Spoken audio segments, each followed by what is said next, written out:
Welcome to the Doug and Commish Show. This is the Week 9 edition. We're actually joined with special guest, the GM of the Greatest Show on Paper, Mike McLaughlin. Mike, are you there? I'm here. Oh, Michael. Yeah. Hey, how's it going? Is you doing well? Fantastic. Thank you. All right. Well, doing good. Well, Let me ask you a couple questions about your team, and then we'll get into the previews. Mike, your team is 5-3. You started off to a great start, swept your division. But some things with injuries and other things have gone downhill. Mike, do you care to tell us how you think your season's going? Season's going okay. We're trying to rebound, trying to patch some holes here and there. Obviously, losing Romo was a big blow.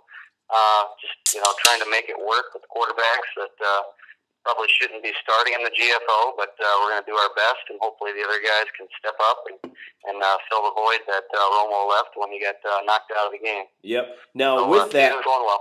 No, I mean, you've scored a lot of points, but you've dropped some games. And what have you been telling your team to keep going, to keep them motivated through this rough bye week time period?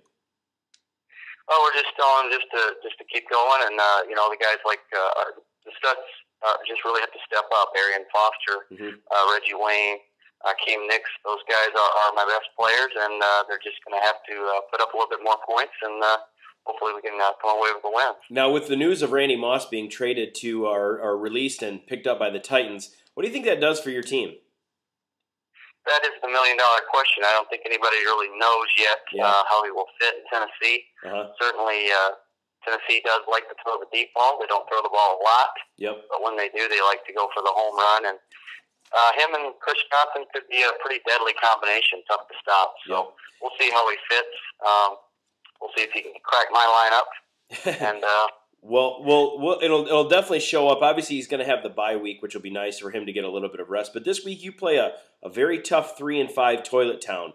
Now, Toilet Town has scored really, I think, the second or the most points in the GFO, and he's got some pretty decent matchups here. What do you most nervous about on his side of the ball? Well, just looking at the matchups, we both have good trio of receivers, so I think the receivers cancel each other out pretty much. And I also think the same is true for the running backs. I think both Foster and Charles will have good days, and I think Matthews and Green Ellis will probably cancel each other out as well. The matchup that I'm really concerned about and the advantages that Toilet Town has is at quarterback and at tight end. Okay. That's two areas that we're really weak at this week. Maybe Ben Watson gives us a spark, but Antonio Gates is the best tight end going, and it's really not even close. Yeah, well, I think Ben Watson coming off the bye week. I mean, you've probably been. Do you watch the Doug and Commish Show regularly? Absolutely, every week. I'm a big bye week guy. I love the teams coming off the bye week. You got to figure that McCoy kind of getting more comfortable with Benjamin Watson. I actually think Benjamin Watson's going to have a pretty decent day. I expect a touchdown out of him. I like Ben Watson. He's good for 6 or 7 points, and obviously if he gets a touchdown, it's 12 or 13 points. But Gates, like I said, is the best tight end going, and there's a huge gap between first and second, and he has a really nice matchup. Yep. Let's go on to our so I guess, I don't want to put you on the spot here. I'm going to pick you to win this game. Everybody kind of talks about how Toilet Town's going to make that one big error, and I just don't know what that's going to be. But I'd like to see the Shula come away with a victory here, kind of for the Shula division. But to be truthful with you, I'm kind of rooting against you. Yeah, I understand that. I would go with Toilet Town here. Yeah. I think Aaron Rodgers against Dallas will go absolutely bananas. Yeah. I think Kitna has a good game, but I think he's going to have too many negative plays. And then, like I said, I think Gates, Watson, I think that's the difference. Okay. And then, of course, Aaron Rodgers again going against Dallas. Going to be really tough to beat Toilet Town this week. All right, well, let's go on to our next game. We have the 4-4 Bean at the 4-4 White Trash, Bertucky. Now, the Beans really kind of struggled with his wide receivers. He originally started to go 4 wide, but has made some serious changes and actually running 2 running backs now. What do you see on his roster that you think would be an advantage to him as opposed to against White Trash? Well, the advantage always, every week, is at the quarterback position with Peyton Manning. As we found out Monday night, even when there's incomplete passes, he gets flags thrown for him. So Plus, he's a great player. So when you've got the referees in your back pocket and you're the best quarterback in the league, you're going to put up numbers every week. So Peyton is certainly Bean's biggest player, and everybody knows it. And it's going to be. He's always going to put up points. Now, are you nervous? I mean, if you were the Bean, are you nervous about Wes Welker? I mean, he really hasn't done much of anything. Wes Welker, yes, I'm definitely nervous about Wes Welker. The 10 to 12 points every week, that is gone. I think 4 or 5 is really all you can expect. Which isn't bad for a number 3 receiver. But then you've got injuries also with Andre Johnson. Don't know what's going on there. He couldn't hardly walk Monday night.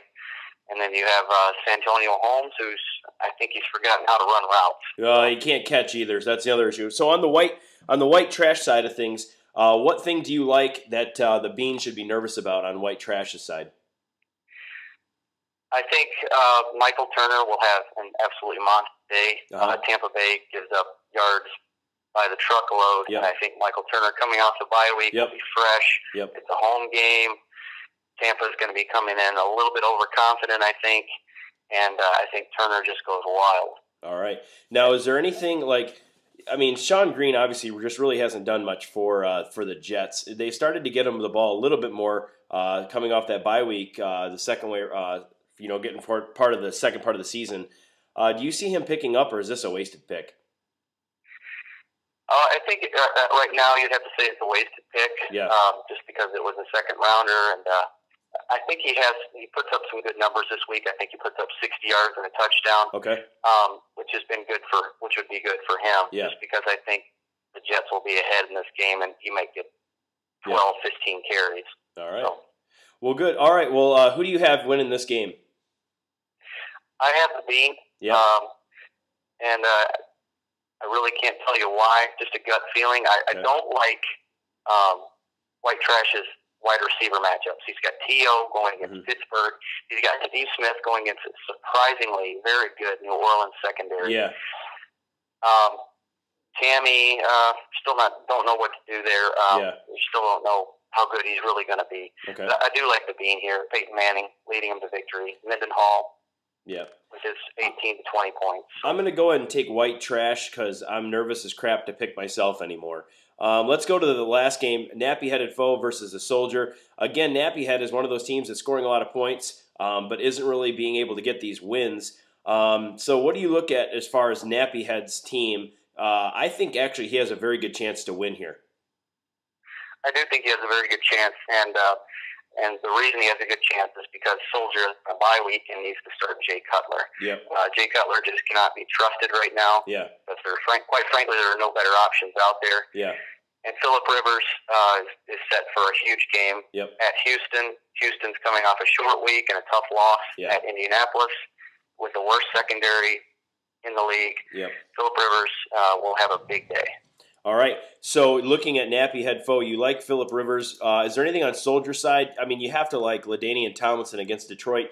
Even though the front four is starting to get better, LT's just looked good this year. LT has looked good. I don't like the matchup as much as some do because, like you said, the Detroit front four, I think the Jets go into the game attacking that Lions secondary. I think Sanchez has a good game, and I think the Jets receivers break out after a rough week last week. I think LT will put up his numbers, 10 to 12 points. The matchup I would really be scared about if I was Nappy is Adrian Peterson at home in Arizona. That is the one that would really scare me. I think they go really conservative without Randy Moss. The Vikings do.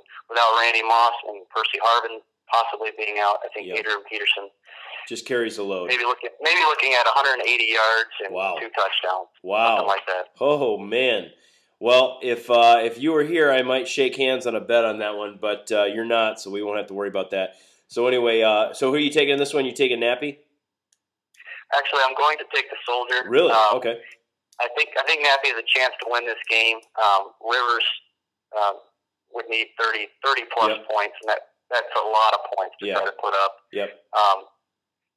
And the Beanie Wells matchup kind of scares me there, but that's the best that he has right now, and it's tough to run on that Minnesota front four. So all right.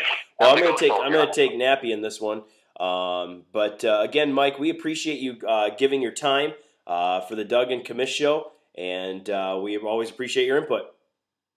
Thanks for the call, Doug. All right, we'll talk to you later, and we'll be right back after these messages.